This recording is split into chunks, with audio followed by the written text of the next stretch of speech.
بسم اللہ والصلاة والسلام علی رسول اللہ وبعد۔ محترم ناظرین، السلام علیکم ورحمۃ اللہ وبرکاتہ۔ دل جسم کے سارے اعضاء کا بادشاہ ہے۔ یہ دل ہے کہ جب وہ ٹھیک رہا تو سارا جسم ٹھیک، ورنہ سارا جسم بیمار۔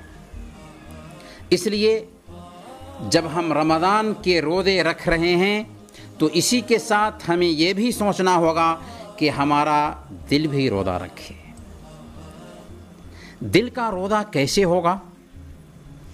دل کے روزہ میں یہ بات شامل ہے کہ ہمارے دل میں اللہ کی نگرانی کا احساس ہر وقت بیٹھا ہوا ہو کہ وہ ہمیں دیکھ رہا ہے، ہماری باتیں سن رہا ہے، ہمیں جان رہا ہے، ہماری نگرانی کر رہا ہے۔ ایسی حالت میں جب کہ وہ ہمیں جان رہا ہو، ہمیں دیکھ رہا ہو، ہماری نگرانی کر رہا ہو، آخر ہم اللہ کی نافرمانی کیسے کریں؟ ساری دنیا سے ہم چھپ سکتے ہیں لیکن ایک سیکنڈ کے لیے بھی اللہ سے نہیں چھپ سکتے۔ یہی احساس ایک انسان کو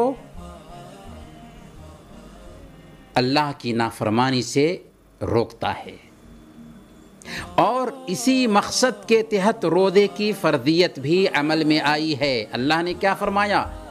یا ایھا الذین آمنوا کتب علیکم الصیام کما کتب علی الذین من قبلکم لعلکم تتقون۔ اے ایمان والو، تم پر روزے فرض کیے گئے ہیں جس طرح تم سے پہلے لوگوں پر روزے فرض کیے گئے تھے۔ مقصد کیا ہے؟ تاکہ تمہارے اندر تقوی آ جائے، اللہ کا ڈر آ جائے، اللہ کی نگرانی کا احساس آ جائے۔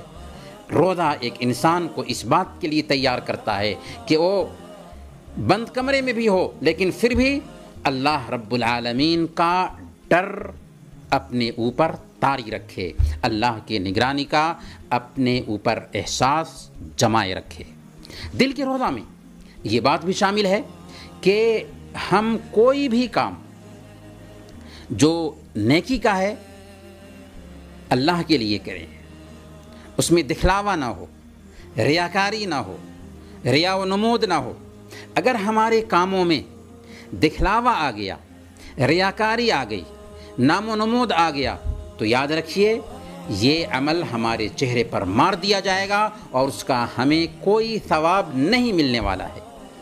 دل کے روزہ میں یہ بات بھی شامل ہے کہ ہمارے دل میں کسی سے جلن نہ ہو، حسد نہ ہو، بغض اور کینہ کپٹ نہ ہو۔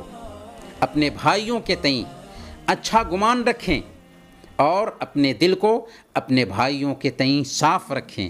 صحیح مسلم کی روایت ہے، اللہ کے نبی صلی اللہ علیہ وسلم نے ارشاد فرمایا، تفتح ابواب الجنت یوم الاثنین و یوم الخمیس فیغفر لکل عبد لا یشرک باللہ شیئا الا رجلا كانت بینہ و بین اخیہ شحناء فیقال انذروا هذین حتی یصطلحا، انذروا هذین حتی یصطلحا، انذروا هذین حتی یصطلحا۔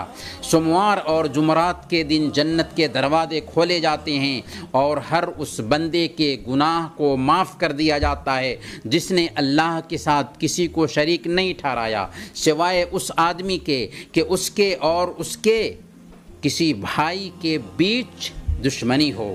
چنانچہ ان دونوں سے کہا جاتا ہے ان دونوں کو مہلت دو یہاں تک کہ آپس میں صلح کر لیں، ان دونوں کو مہلت دو یہاں تک کہ آپس میں صلح کر لیں، ان دونوں کو مہلت دو یہاں تک کہ آپس میں صلح کر لیں۔ تو کیا ہم اپنے تعلقات کو بحال کرنے کے لیے تیار ہیں؟ کیا ہم اپنے اختلافات کو پاٹنے کے لیے تیار ہیں؟ کیونکہ یہ رمضان کا پیغام ہے۔ اللہ کے نبی صلی اللہ علیہ وسلم سے تو شب قدر کی پہچان دو آدمیوں کے آپس میں جھگڑنے کی وجہ سے روک لی گئی تھی۔ اس لیے ہمیں چاہیے کہ اپنے دل کو اپنے بھائیوں کے حوالے سے صاف رکھیں اور اپنے دل کو بھی روزہ رکھوائیں۔ دل کے روزہ میں یہ بات بھی شامل ہے کہ ہمارے اندر گھمنڈ نہ ہو، تکبر نہ ہو، کیونکہ گھمنڈ اور تکبر ایک انسان کی پہچان نہیں چاہے جائے کہ ایک مسلمان کی پہچان بنے۔ سنن ابن ماجہ کی روایت ہے، اللہ کے رسول صلی اللہ علیہ وسلم نے ایک دن لوگوں کو سمجھانے کے لیے اپنی ہتھیلی پہ تھوکا تھا اور اس تھوک پر اپنی انگلی رکھی، پھر اس تھوک کو ظاہر کرتے ہوئے فرمایا، دکھلاتے ہوئے فرمایا، اللہ تعالیٰ فرماتا ہے انا تعجزنی ابن آدم وقد خلقتک من مثل هذه،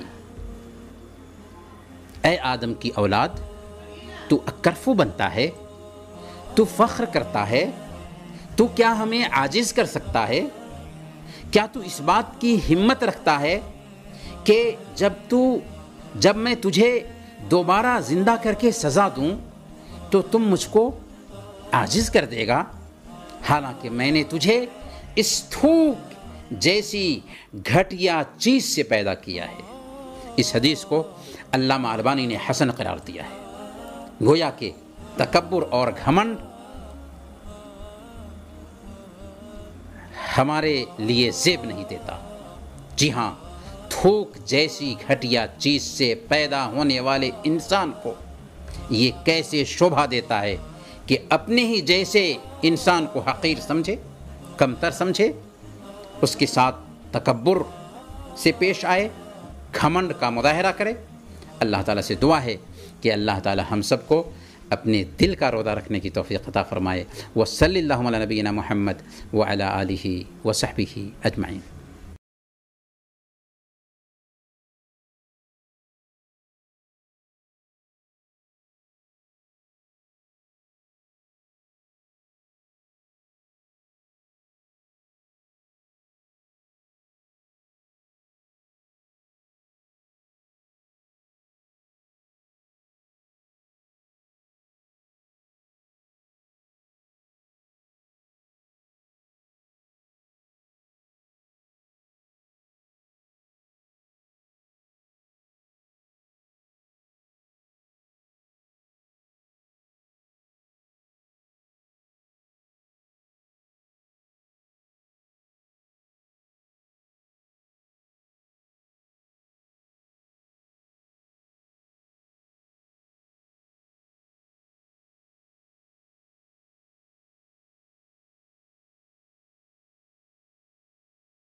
Oh